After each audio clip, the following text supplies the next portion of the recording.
How many of you here want to be great? Really great? Could you all raise your hands? That's a lot. But that makes sense. We all want to be great at something. But that part's easy. Here's the part that no one really talks about. Greatness almost never happens when everything is going right. It happens in the moments when nothing feels exciting, when nothing feels clear, and when no one is clapping yet.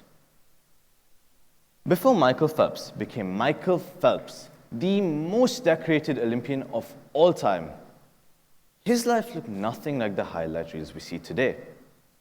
Between each Olympic game, he spent 4 straight years doing the exact same thing every single day. Showing up to the pool and swimming. Lap after lap, hour after hour. There were no medals, no crowds, no cameras. Just water, repetition, and routine. And it wasn't easy. He struggled with focus growing up as a child. As expectations grew, so did the pressures. He dealt with injuries, burnout, and later on, very public mental health battle. There were days where he doubted himself. Days where quitting felt a lot easier than getting back into the pool. But here's what changed everything. He didn't walk away. He leaned into the boring part. He trusted the routine. He kept showing up even when no one was watching. And that consistency, it didn't just train his body, it trained his mind. By race day, the race was almost the easy part. He had pushed through hard days in silence than what any competition could ever offer. Those long, repetitive, unseen years are what eventually led to Olympic history. The medals were just what the world saw. The real work happened long before anyone was ever paying attention. And that's what I mean when I talk about the liminal.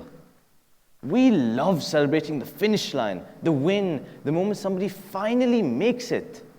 Yet we almost always forget about the part before that, the part where progress feels slow, the part where everything feels uncertain, and where quitting starts to feel tempting. That long space between where I am and where I want to become, that's the liminal.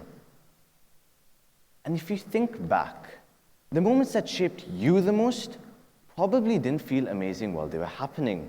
They came from failure, from doubt, from trying again after things didn't work out the first time.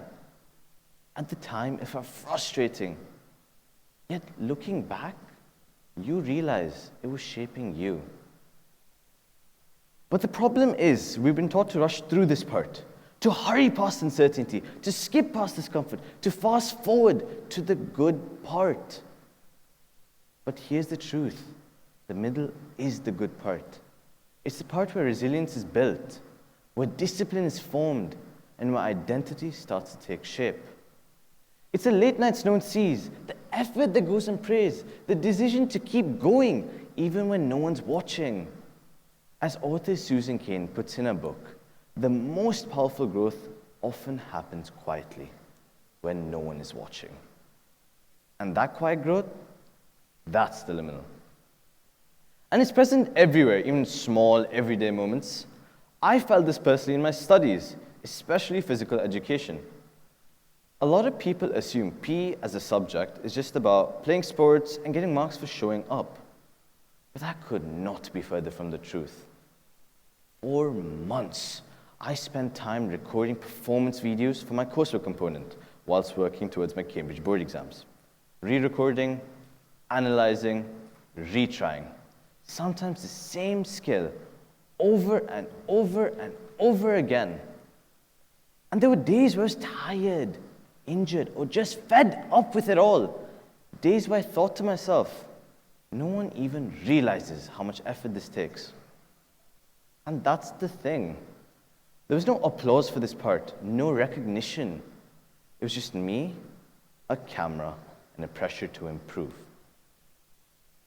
And when I finally got the Cambridge Outstanding Learners Award, it hit me. The achievement didn't come through the final result or from my talent. It came from everything in between.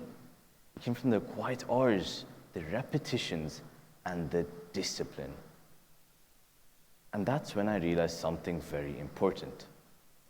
I wasn't just getting through the liminal.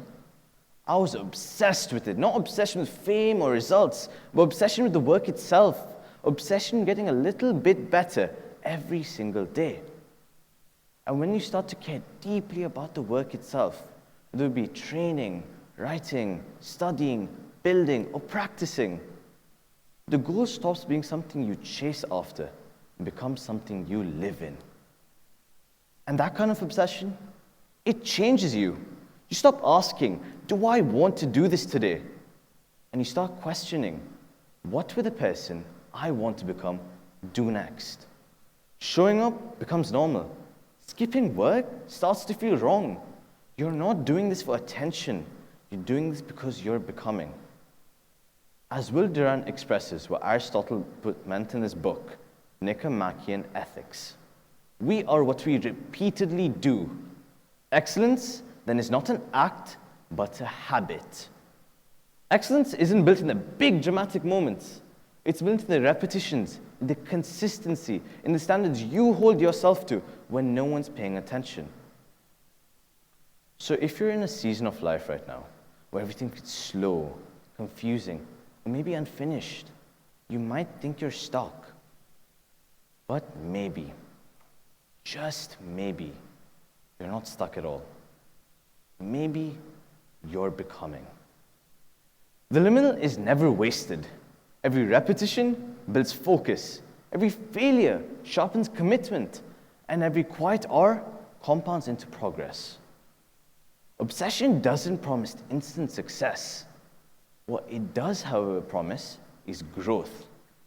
And over time, growth changes everything. So don't rush past the liminal. Don't wish it away.